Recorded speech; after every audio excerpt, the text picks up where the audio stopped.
Coucou tout le monde et bienvenue sur ma chaîne pour une nouvelle vidéo. En tout cas, j'espère que vous allez bien. Avant de commencer dans le commencement et de vous dire voilà, vous connaissez la suite. On est de retour de cette trêve internationale. Internationale qui a perduré comme le mot international. J'ai l'impression que... non, le truc là a duré jusqu'à... Mais de toutes les façons, c'est pour ça même que je n'étais pas présente. Vous avez vu un peu ou pas? J'ai regardé quelques matchs et puis je me suis dit que bon, on va essayer de faire quelque chose même pendant la trêve internationale. Mais puis là, quand je regarde certains matchs et je vois que les jeux, les formations, tout ça là pose des problèmes. J'ai dit quoi? Moi, je vais perdre mon temps. Déjà, vous voulez gâcher mes yeux. Déjà, je porte lunettes, non? C'est pas là, moi, je vais encore m'embrouiller pendant cette histoire de trêve internationale. Donc, revenons après la trêve internationale. C'est ça même que j'ai fait. Donc, après trêve là, ou pendant trêve, j'ai quitté. Parce que quand tu regardes des équipes, c'est des tocards. Tu regardes équipe même, on sait même pas c'est quel fonctionnement. On regarde la façon dont même les joueurs se comportent. Tu dis que, c'est désolant. Voilà. Donc moi, je me suis dit que bon, vous savez, trêve poste pour moi aussi. Et puis, trêve internationale, c'était nul. Bon, maintenant dans cette trêve internationale là, qui a fait que vous m'avez beaucoup manqué, vous m'avez beaucoup manqué, même faire les matchs, ça m'a manqué. Je me suis dit que, ma copine, non. Là, quand tu vas reprendre, j'espère que tu vas pas être mollassonne. J'espère que tu ne vas pas être mollassonne. Voilà. En tout cas, j'espère que vous avez passé une bonne trêve internationale. Et pour ceux qui ont suivi tous les matchs là qui se sont passés pendant cette trêve, j'espère que vous n'avez pas été déçus, au moins que ça vous a un peu occupé. Je disais, après avoir été déçu pendant cette trêve internationale, bon, je me suis dit que bon, regardons un peu différentes autres nations, voilà. Je suis parti regarder Brésil. La chaîne même a bugué. Tu vois pas? Je quitte là. J'ai dit je vais encore m'occuper un autre jour. J'ai regardé quel match? C'était Sierra Leone et... qui ça Sierra Leone, Égypte. Tu vois, pour te dire que, tu vois, à force de... Voilà. J'ai vu trop de déceptions là, d'Iran, voilà. Et puis je me suis dit que bon, dirigeons-nous ailleurs. Sierra Leone, Égypte. J'ai regardé l'équipe, j'ai dit que, vraiment, bon... Égypte a la qualité, Égypte a la qualité. Sierra Leone, ils ont eu quelques bonnes choses, mais bon, c'est nul. Voilà, pour te dire que j'ai essayé de patauger un peu de partout, tu vois ou pas? J'ai essayé de patauger de partout. Déception en France. Les équipes anglaises encore, j'ai essayé un peu d'aller là-bas. Bon, je me suis dit que bon, la déception seulement. Trêve internationale, je pense que c'est pas pour nous. Moi, j'étais là, mais c'est quand Real revient. C'est quand ça reprend. C'est quand la Liga revient. C'est quand la Première Ligue repart. C'est quand la Bundesliga reprend. Non, mais j'étais désespérée. Et puis je me suis dit que, j'espère que dans tout ça là, je vais pas être un peu déphasée, un peu mollassonne. Et puis, je me retrouve dans les ouin-ouin. Ou bien, je ne suis pas très enchantée. Au final, là, ce soir même, un Real de retour. Voilà. Bon, écoutez. En tout cas, j'espère que vous allez tous bien. Et puis, les nouveaux arrivés là, n'hésitez pas à vous abonner, liker, partager et commenter. Comme ça on dit. Et pour tous ceux qui me suivent, j'espère que vous allez bien. Si vous allez bien, que vous ne vous êtes pas ennuyés pendant cette trêve internationale, bravo à vous, parce que moi j'étais un peu dans la nuit, bon, voilà.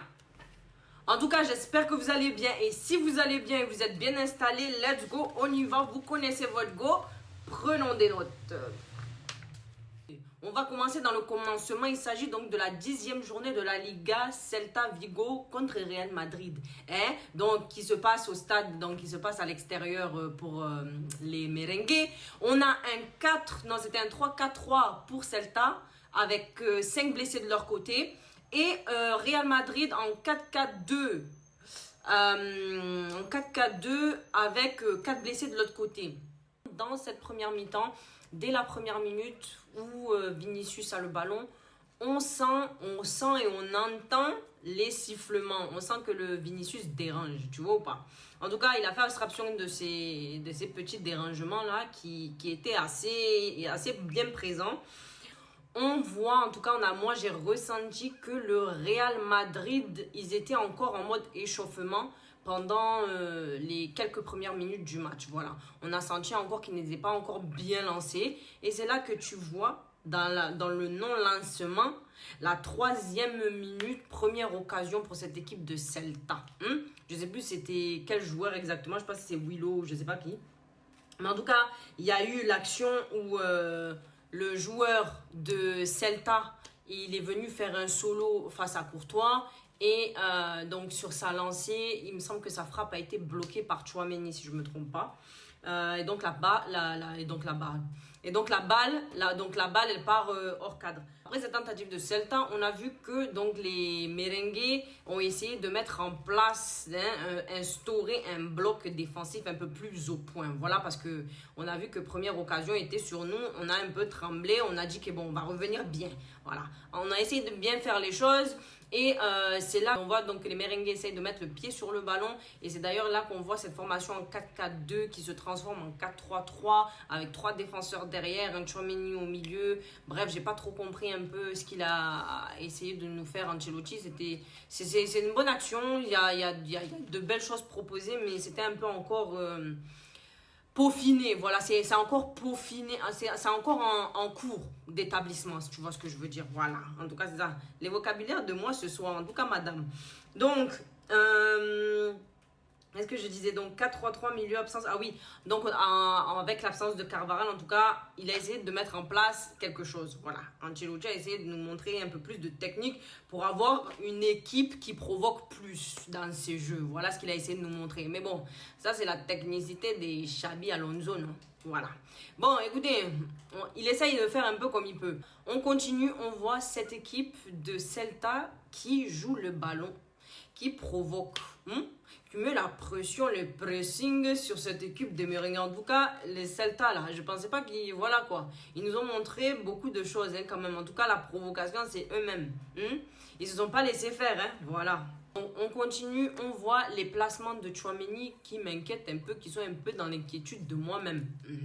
Bon, Tchouaméni... Je sais pas. Vraiment, voilà, comme je l'ai dit, je ne sais pas. Je ne sais pas quoi vous dire. Le match continue. En tout cas, Tchouaméni est guetté de mon œil, qui pleure. On a après ça, faute non sifflée sur Franck Garcia et une faute sifflée sur Bemba pour Vinicius. Voilà, en gros Vinicius a commis la faute là et puis l'arbitre a sifflé. En tout cas l'arbitre n'était pas tocarien, je tiens à noter ça. L'arbitre ce soir n'était pas tocarien, il laissait jouer, mais bon il y a des fois où il fallait pas siffler, tu sifflais, et il fallait siffler, tu sifflais pas, tu vois un peu, il était embrouillé, mais en tout cas il a laissé jouer le jeu, voilà, il a laissé jouer le match. Oui, je tiens à dire qu'on a vu le tenté de Valverde, voilà. Le tenté avec aucun résultat, mais en tout cas, belle action, en tout cas, belle frappe de Valverde, même s'il n'y a eu aucun résultat derrière. Après ça, on a vu Bellingham. Bellingham, par contre, là, je l'ai trouvé pendant les à peu près 30... Dans cette première mi-temps, je l'ai trouvé assez effacé. En tout cas, Bellingham, il était pas présent. Peut-être il y avait un peu de difficulté au niveau de la formation, la composition de l'équipe, etc. Donc, ça fait que pour lui, vu qu'il jouait sur le côté, c'était assez un peu...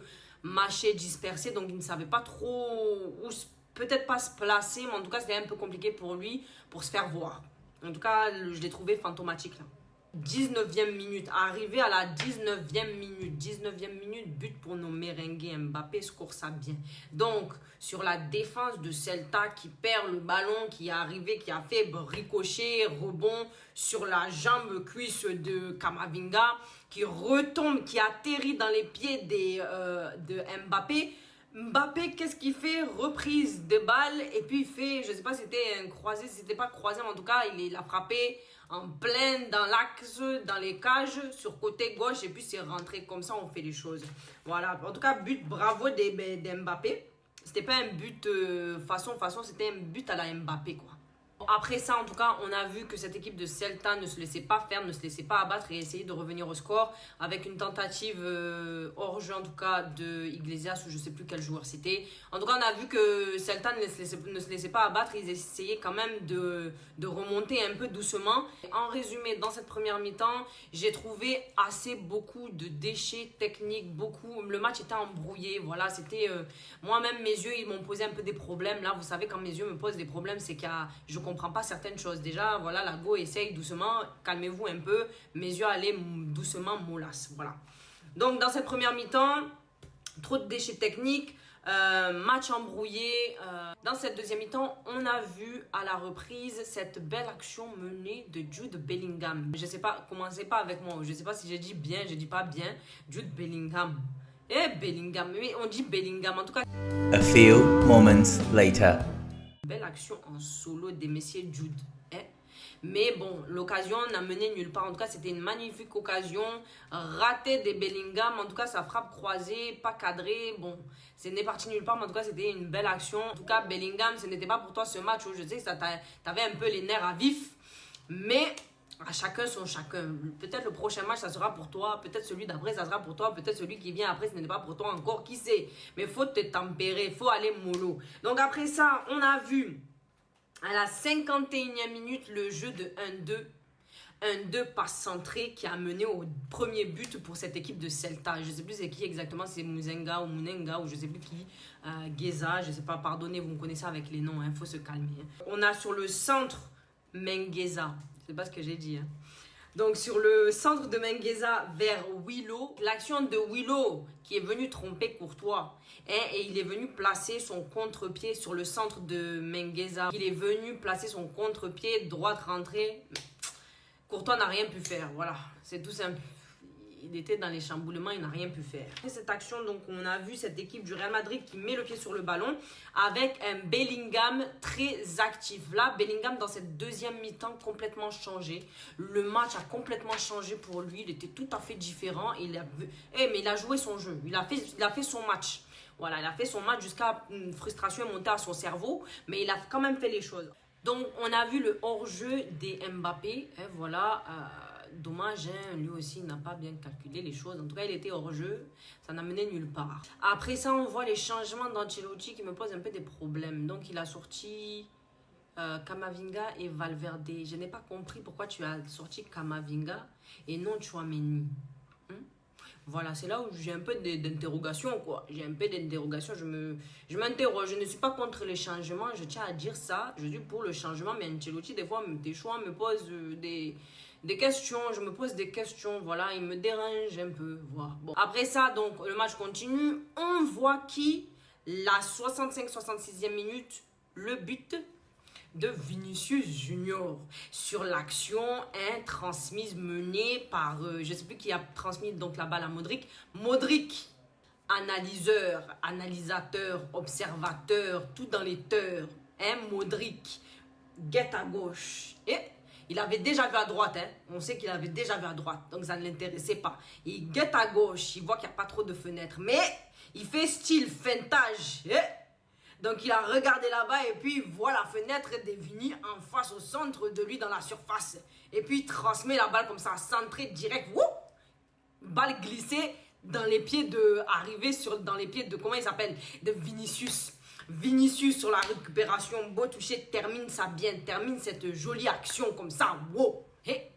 Non, mais est-ce que tu peux venir feinter beaucoup de choses comme ça? Quand tu dis que est El Maestro Modric, de ses 39 ans, bientôt 40, ou bien, voilà, vous avez compris, en tout cas, c'est un vieux père. Donc, dans les 39 ans de Modric, Monsieur Ballon d'Or, qui envoie au futur Ballon d'Or, voilà, Vinicius Junior. Et puis, c'est la récolte des gains, des scores, des ballons d'or. En tout cas, deuxième but pour nous. Bravo, félicitations. Ce match, il m'a un peu dérangé, je ne vais pas vous mentir. Mais quand j'ai vu un peu de belles choses comme ça, je me dis que, quand même, comme Omar, il a dit, donner un peu la jeunesse, ramener la jeunesse, le temps à ces Modric, vous allez voir beaucoup de choses. Voilà. En tout cas, avec les changements et l'entrée de Modric, on a eu quand même de belles choses dans cette deuxième mi-temps. Bellingham très actif, toujours mené, tout ça dans le match. Il veut marquer, mais ce n'est pas pour lui ce soir. Vraiment, dommage. Le match continue, on a vu après ça, c'est Bayos qui rentre, je ne sais plus qui est-ce qui sortait, c'était Mbappé. Il a sorti Mbappé, bon, vers rentrer c'est Bayos. Je dis que, pardonnez, Modric, Ancelotti. J'ai dit pardonnez monsieur Ancelotti, c'est comment?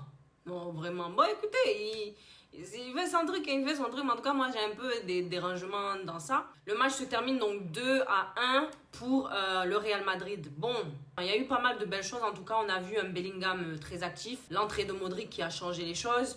Des changements qui me posaient un peu des questions, mais bon, ça reste Ancelotti.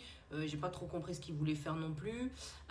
Pour ceux qui savent, en tout cas, mettez-le moi en commentaire parce que moi, je n'ai pas compris. Ça fait quand même peur. Voilà, c'est ça que je tiens à dire. Le match qu'on a vu ce soir, je tiens à dire que ça fait un peu quand même peur au niveau de la formation de cette équipe parce que sachez que si on est une équipe qui joue bien le ballon et qui joue bien en contre-attaque, nous sommes foutus, oh. Nous sommes foutus. Voilà. Ancelotti régule un peu, cherche un peu les nouvelles tactiques, techniques, un peu des nouvelles choses, quoi, que tu peux appliquer. Je sais pas, essaye de travailler un peu dessus avec cette équipe. Hein? Bon. Écoutez, c'est la fin de cette vidéo. J'espère que vous avez aimé ma vidéo.